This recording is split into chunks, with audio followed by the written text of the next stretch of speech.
Delcamp.tv, la ràdio i la televisió de Delcamp.cat. I avui tenim amb nosaltres a Hildebran Salvat, director tècnic del Gabinet Ceres. Hildebran, benvingut al programa. Hola, bona tarda, gràcies per convidar-me. A més, també és professor de la Universitat Rovira i Virgili d'investigació de mercats. Sí, és així. Avui no volem parlar de mercats, sinó que volem parlar dels resultats. De tot el ball de resultats que en les darreres 48 hores hem pogut llegir, en passar i intentar entendre, i a vegades costa entendre els resultats. M'imagino que interpretar resultats, xifres, és difícil, però com a mínim voldríem esclarir alguns fets i també volíem conèixer quines altres versions se li pot donar en aquests propis resultats. Comencem. El procés participatiu del dia 9 de novembre, que és el nostre objectiu, m'imagino que els oients ja ho sospitaven en aquest cas, parlem. Com podem interpretar, per exemple, per on podem començar? Per què la gent s'ha mobilitzat? Bueno, el que és veritat és que tenim davant de la lectura dels resultats del 9N una gran mobilització. És una gran mobilització perquè no estem parlant d'unes eleccions, estem parlant del que se'ns va convocar, era un procés participatiu i és molt difícil que en un procés participatiu la gent es mobilitzi d'aquesta manera. Podem recordar, per exemple, els processos participatius amb el Pla Estratègic de Reus, que no hi havia ni molt menys aquesta quantitat de gent, no? Per tant, és un gran èxit de mobilització de la ciutadania i això crec que ja estan d'acord la majoria de gent que ho està interpretant. També és veritat que no tothom hi estava cridat o no tothom s'hi sentia cridat en aquest procés. De fet, amb els resultats també es veu que qui està cridat en aquest procés són sobretot aquells que volien el sí a la independència de Catalunya. I en la resta de casos doncs, la participació va ser molt menor del que es podria esperar si hagués sigut una consulta plenament legal, podríem dir, és a dir, amb tots els ets i uts. També davant d'aquest fet o davant d'aquesta jornada ens ha quedat a la retina, a la memòria, moltes imatges i una d'elles és aquesta il·lusió de la gent per participar. No, com ens deies abans, no és normal que la gent de forma massiva li sigui igual fer cues, estar-hi o no, amb una consulta que ha tingut una campanya com, per exemple, publicitària, curiosa, s'ha fet des de molts àmbits, a part de la típica, pública o no pública, perquè en aquest cas va ballar entre dos apartats, també doncs, la reacció i la contrareacció, no? Evidentment, la major part de la gent que hi va participar molt il·lusionada i com si fos alguna cosa diferent que unes simples eleccions o una simple consulta, no? I anaven motivadíssims, vestits per l'ocasió, amb la canalla, disposats a fer moltes cues, fent-se fotografies a l'hora de votar. Això no passa cada dia. I és aquesta sensació d'il·lusió doncs, que molta gent viu aquest procés. Abans ens parlaves de la gent no cridada. Seria la gent que no estaven identificats amb el fet d'anar a votar i que feien cas, com a mínim, als consells que arribaven des del govern central de l'estat espanyol, no? Jo crec que hi ha diferents perfils, no?, entre els que no van anar a votar.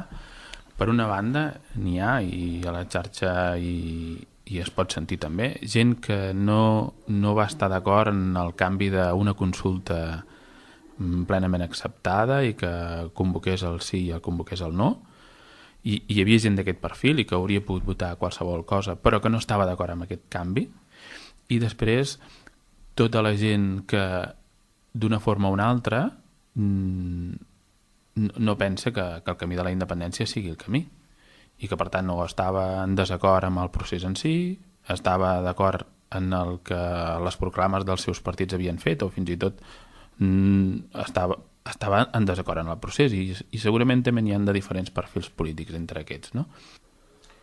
Parlem de les dades. Tenim dades de participació, a hores d'ara doncs, les dades ja són un fet públic, tenim el resultat del sí doncs, com a proposta guanyadora, el sí no que guanyaria la segona posició, els no, aquest 4% que parlàvem de no, tenim moltes dades. Com les podem interpretar? Perquè aquests dies estem veient que hi ha moltes interpretacions d'aquestes dades, sobretot les dels partits polítics o gent interessada que, com sempre, ja acostumats amb processos electorals habituals, tothom escombra o tothom sap trobar més o menys el positiu encara el resultat. Però en aquest cas, com les podem comparar, si es poden comparar aquestes dades? Jo el primer que us voldria dir és que és molt difícil de comparar-les amb qualsevol altra cosa. Primera, perquè estem davant d'un procés participatiu i no estem davant d'unes eleccions. Això fa que la gent s'hagi mobilitzat de forma molt diferent en els diferents graus. Després, perquè el cens que incorpora és un cens que podem aproximar però que no podem saber els resultats. Tenim tota la gent de 16 a 18 anys, que també és nova, i també tenim els immigrants, que també són nous en relació amb altres conteses, i que jo vaig tenir la impressió que també hi anaven a votar. Em va sobtar, no? Per tant, tenim una dificultat de comparar aquests resultats. I després, tot i que ho volem comparar, hem de ser molt curosos amb què ho comparem. I tot i que vulguem portar l'aigua a cadascú del seu molí, jo crec que ens hem de posar de peus a terres, encara que de cara en fora ho podem dir d'una manera, però de cara en dintre cadascú ha de fer la seva reflexió. I jo crec que ja les reflexions són les següents, no? La primera és que, tot i les dificultats, hi va haver molta gent que va expressar la seva voluntat de voler un país independent. Estem parlant d'1.860.000 per ara, 1.860.000 persones que volen sí a tot Catalunya, no? I això és molta gent.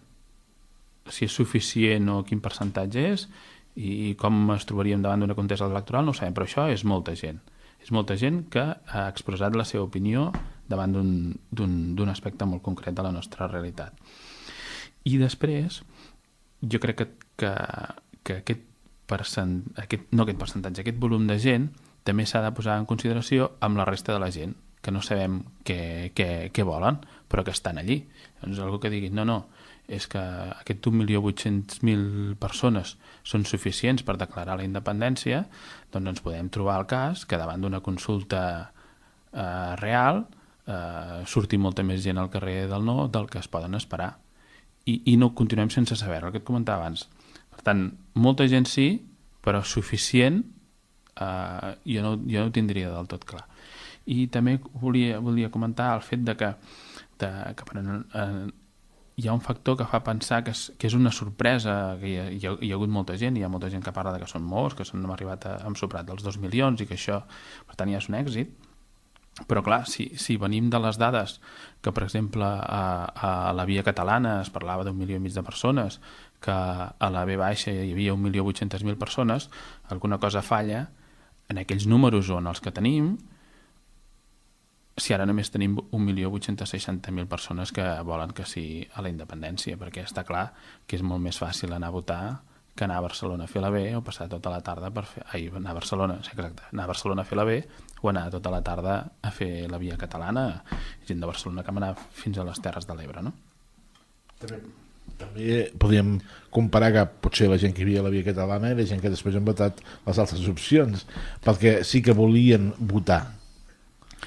El que diferencia, en alguna enquesta que hem fet, el que diferencia els últims 11 de setembre és que a la manifestació del 2012 hi havia molta gent pel dret de decidir, hi havia molta més gent pel dret de decidir, i en canvi a la manifestació de la V baixa clarament era molt més independentista. Hi havia molt poca gent que fos d'un perfil anem a votar, i eren clarament independentistes. Està clar que podríem dir que hi ha un sostre de l'independentisme català amb aquesta xifra, la gent que realment vol la independència de Catalunya. Després de conèixer aquestes dades de participació, encara que pot ser que encara hi ha gent es quedés a casa per mil raons, però clar, aquest percentatge davant d'unes xifres tan altes de votants durant el dia d'ahir, o persones consultades durant el diumenge, crec que podríem comparar-ho, no, això? Jo crec que a dia d'avui aquest 1.900.000 persones deu estar molt a prop del sostre d'avui d'independentistes a Catalunya. L'altra cosa és que en funció de com vagin les coses al conjunt de l'Estat i al conjunt de Catalunya, aquest nombre encara s'incrementi, perquè s'ha incrementat en els darrers anys. Però que no hi devia haver gaires persones que es van quedar a casa volent el sí. només cal veure que hi havia molta gent gran disposada a fer moltes cues, exemples hem vist senyors i senyores que havien quedat viudos aquell mateix dia i que anaven a votar. Per tant, la gent que vol sí a la independència estaven altament mobilitzats. Aquesta xifra sabem que és relativa, no? Aquests 1.860.000, 1.900.000 persones que podríem sumar en global, potser que voldrien la independència de Catalunya. Està clar que potser el fet ja que anaven a votar com a independentistes potser no els fa com a independentistes immediats de militància continuada, sinó que són el nou independentisme, no? Si podem comparar com si fos una corrent musical o la nova cunya, és el nou independentisme que ha crescut majoritàriament per què? Per la campanya de les entitats, associacions i partits polítics a favor de la independència o per la contrapartida de la negació constant potser des del poder fàctic del govern espanyol. Em sembla que era diumenge a la Sexta que publicaven una enquesta que deia que el 42% dels independentistes, ho dic de memòria, però jo diria que el 42% dels independentistes ho eren per com el govern de l'Estat estava tractant Catalunya. I aquest 1.900.000, 1.860.000 persones que han dit sí, és suficient amb un referèndum, en aquest cas diríem legal o organitzat a la tradició perquè Catalunya fos un estat independent? Si el 9N hi hagués hagut una consulta com Déu mana, una consulta on tothom hi hagués estat convidat i hi hagués hagut una campanya del sí i una campanya del no, hagués estat permesa per l'Estat i l'Estat hagués fet campanya pel no, que era el seu paper, la victòria del sí hauria sigut molt complicada. En canvi, de cara a unes eleccions autonòmiques, aquesta massa independentista pot ser més que suficient per aconseguir un resultat que dongui una majoria molt important a l'independentisme. L'altra cosa és si després es posen d'acord o no en si ha de ser una declaració d'independència o s'ha d'anar a una consulta, però el cas és que una consulta estem en un tope que pot ser superable, I també és el que si ens mirem fredament les enquestes han anat dient de mica en mica, si ens les mirem amb compte el sí era gran, estava pujant, però potser no era suficient.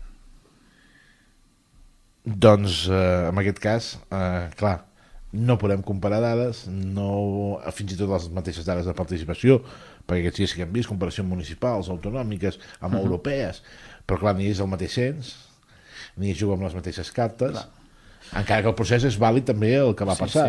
Però, per exemple, parlem això, votar els menors de 18 anys, els de 16 en aquest cas, no? Fins als 16 anys. Aquesta és una idea que fa temps que vola, però que no acaba mai dins el que anomenen aquesta llei electoral, que tampoc acaba de sortir mai anava a dir escombraries, però no queda bé, de les carpetes i dels informes que s'han de posar d'acord. Mai toca, no? Sempre queda apartat això. Jo crec que si em preguntes si la incorporació d'aquesta gent és vàlida o no és vàlida, no sóc jo qui ho he de dir, no? Però en tot cas la gent de 16 anys avui en dia és prou madura com per prendre segons quines decisions, i si li demanem altres obligacions perquè no pot exercir el dret de vot en aquesta i en altres consultes. Com ha afectat això? Jo crec que demogràficament, a mesura que tenim més jove, tenim més gent independentista pels diferents motius que venen explicats per les variables que hi ha al darrere, que és l'origen dels pares, la llengua que s'utilitza a casa, la cultura que tenen, no el nivell cultural, sinó l'origen de la cultura que tenen, i per tant és molt probable que entre els més joves hi hagi més percentatge d'independentistes i de catalanistes que en la gent de 50-70 anys, per exemple. Doncs que seria la curva generacional, no? Com afecta, no?